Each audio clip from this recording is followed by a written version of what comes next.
السلام عليكم ورحمة الله وبركاته. ازيكم حبايبي؟ عاملين ايه؟ يا رب تكونوا بخير يا رب. اللهم صل وسلم وبارك على سيدنا محمد وعلى اله وصحبه وسلم اجمعين. يلا بينا نعمل اكلة سهلة وسريعة وفي حلة واحدة. زي ما انتم شايفين كده، ده رز من الرز الطويلة. ممكن تعمليه بالرز الطويلة او بالرز القصيرة، يعني اللي هو الرز البسمتي او غيره. انا غسلته كويس جدا ونقعته. وزي ما انتم شايفين كده، معايا 3 جزرات كبار. قشرتهم كده ونضفتهم، وطبعا هنعملهم شرايح. هتشوفوا الشرايح بتاعتي شكلها ازاي بالطول كده. اللي اول مره يشوفني ما ينساش يشترك في القناه ويفعل الجرس عشان يوصله كل جديد من الحاجات اللي انا بنشرها، ويعمل لي لايك عشان يشجعني. قناتي على اليوتيوب اسمها يوميات منى في المطبخ، و ويعمل متابعه واعجاب للصفحه بتاعت يوميات منى، وما ينساش اللايك. وطبعا التعليق الحلو بيشجعنا اكتر. زي ما انتم شايفين كده، احنا قطعناها مكعبات، مش مكعبات، حاجات يعني اشكال طوليه كده رفيعه شويه. لو انت مش حابه الجزر يبقى شكله كده في الاكل يعني سميك شويه، ممكن تعمليها بالمبشره، بس تعمليها بالناحيه اللي هي السميكه شويه، عشان لو عملتها بالخفيفه مش هتبان في الاكله من اساسه. يعني مش هيبقى لها منظر، ولا هتدوب يعني بمعنى اصح. زي ما انتم شايفين كده، بصلة كبيرة جدا. البصلة دي كانت بصلة ضخمة، يعني تيجي ب3 بصلات متوسطين.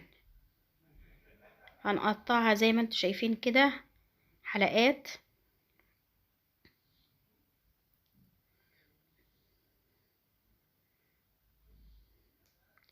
وفي حلة على النار هنحط حبة كويسين من الزيت، حوالي نص كوباية. الأكلة دي بتحب الزيت. وأول ما الحلة تسخن هننزل باللحمة. على فكرة الحلة دي الأكلة دي اقتصادية. هتقولي ازاي اقتصادية وهي فيها لحمة؟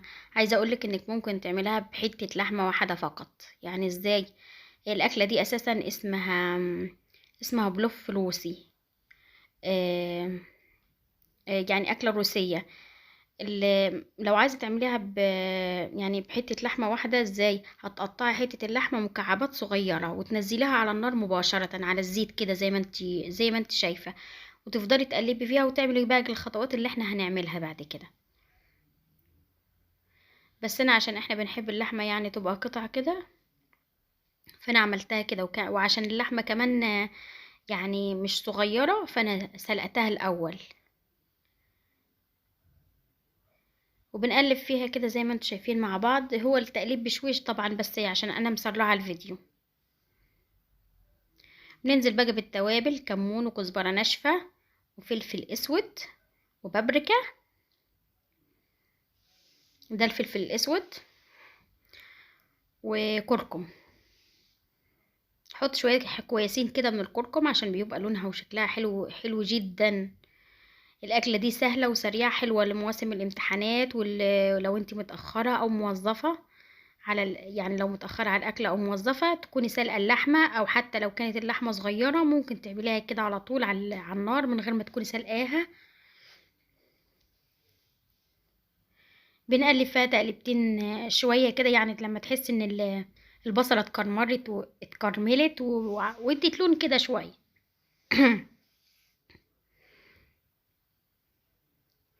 هنبدأ بقى ننزل بالجزر. هننزل بيه، مش هنقلبه ولا حاجة، زي ما هو كده. هنرصه كده يعني في الحلة، زي يعني يبقى زي طبقة في النص كده. طبعا انت لو عاملة اللحمة نية، هتحطي في الخطوة دي مية عشان اللحمة تستوي شوية، وبعدين ننزل بالرز. اما لو انت مسوية اللحمة زي ما انا مسوياها كده، هننزل بالرز الاول عشان بقى ايه، نظبط كمية المية ما تزيدش عن الرز يعني ويعجن ولا حاجة. طبعا احنا بننقع الرز ده، ولو هو رز بسمتي بننقعه على الاقل يعني من تلت لنص ساعة كده. لو رز مصر طبعا بتحطيه على طول عادي، بتغسليه وتحطيه. وبننزل بالشوربة. لو انت طبعا سلقة اللحمة هتنزلي بالشوربة، لو مش سلقة اللحمة يبقى مية مغلية.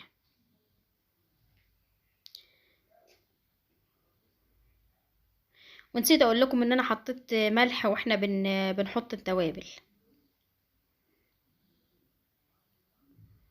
هننزل بالشوربه لغايه ما الشوربه يعني تبقى يا دوبك مغطيه الرز كده، يا دوبك بالظبط كده، على ان الرز ده احنا نقعينه قبل كده زي ما انتوا شايفين كده. هنغطي الحله ونعلي عليها النار لغايه ما تغلي غلوه، وبعدين نوطي عليها. وده شكل الرز بعد ما استوى، شكله تحفه. عارفين لو انتم مقطعين اللحمه قطع قطع بيبقى شكله اتحف. ما تنسوش اللايك يا حبايبي، الدعم بتاعي. شايفين انا للاسف عملتها بعيد.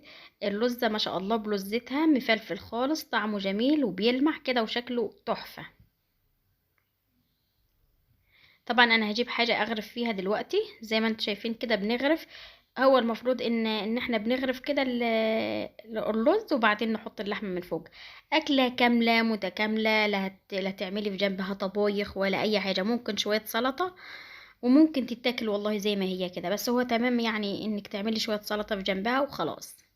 وتبقى أكلة كاملة متكاملة مغذية. الجزر على فكرة رغم إنه رخيص لكن مغذي وفيه فيتامينات كويس كتيرة جدا يعني. وده شكل الطبق النهائي، والله الكاميرا ظلماه، يعني عايزة أقولك إن شكله في الطبيعة أحلى من كده بكتير. ما تنسوش اللايك، والسلام عليكم ورحمة الله وبركاته.